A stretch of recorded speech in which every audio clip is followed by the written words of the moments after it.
So, why do we allow them to treat us like that? I got to tell you guys something. It isn't all their fault. We should not be pointing all the fingers at the doctors going, they're just a bunch of drug pushers.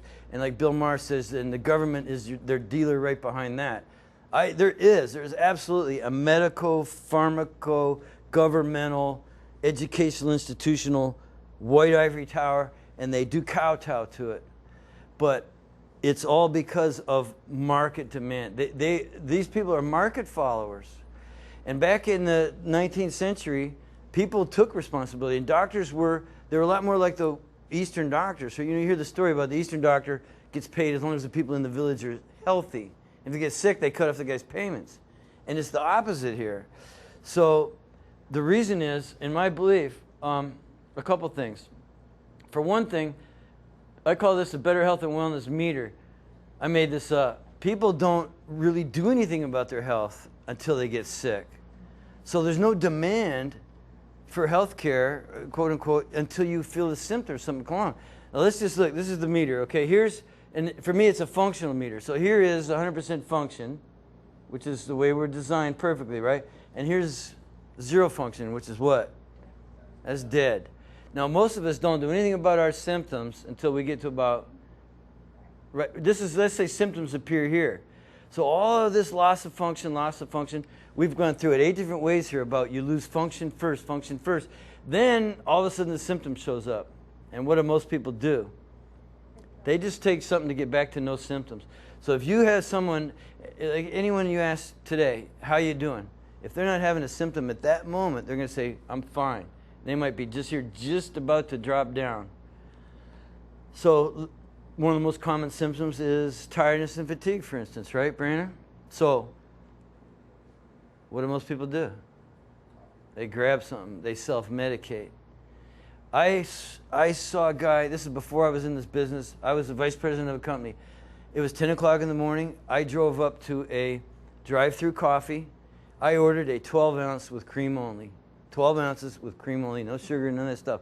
I heard a guy on the other side. It was a two-way drive-through coffee thing. They got those in California. I heard him order. It just didn't sound right. I want a triple espresso with 4 sugars. And I thought, man, that don't sound right. That can't even taste good. He didn't get that recommendation from his buddy. Hey, you got to go try that triple espresso with 4 sugars, man. They're awesome. This is a guy who was self-medicating for a long time.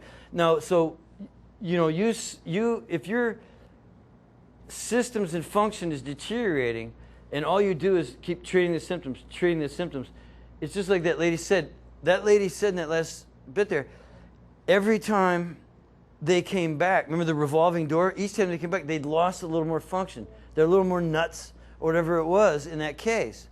They kept losing function. So what do you need? They would just give them more drugs. This time, 500 milligrams good this time. Next time, you pump that guy up to 1,000, 50, whatever. It's just like the story I told you in the beginning with John Lee, the lady with the pain. Pills didn't work everything. Do the surgery, the gallbladder. So if you are continually self-medicating and only taking yourself back to here, then there's a point which you can't even medicate yourself anymore. You got to go get some help. This is when people start seeing doctors, and they just take out a bigger symptom removal stick and whack them and back and back. And then surgery's down here, and death. We talked about the physiology and the morphology. Death is there. So instead, if this is low energy, what's this? High energy all the time, because your body's functioning right, and you can give a lecture until 5 o'clock in the afternoon with just as much energy as when you started, right? With just nothing but a hamburger for lunch. Anyway,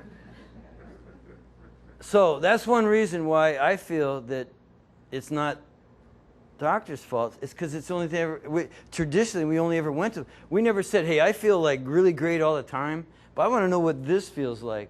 And we need to think about what does that feel like, because that's what the possibility is. If this is tired and fatigued, and this is a lot of high energy, well, most people, if they're tired and fatigued and they just keep doing this, they're going to end up with a poor immune system, let's say. So now they're getting sick, and they're going to the doctor and taking antibiotics, and it's getting worse and worse. So what's this? This is a really good immune system. This is one that you don't even get sick. And if you do, it's only for a short period of time. You know, like you kick its butt instead of it kicking yours when that little bug comes along. Now, who here eats raw eggs, for instance? I love raw eggs. Raw eggs, I'm parasympathetic fast oxidizer, raw eggs. If I'm doing a shake, I'm throwing some eggs in there. And people say, oh, what about salmonella? Well, I've met Joe Mercola in person and went to one of his, and he told the story that he was only 1 in 30,000 eggs has any salmonella, and a really healthy person would only get flu-like symptoms.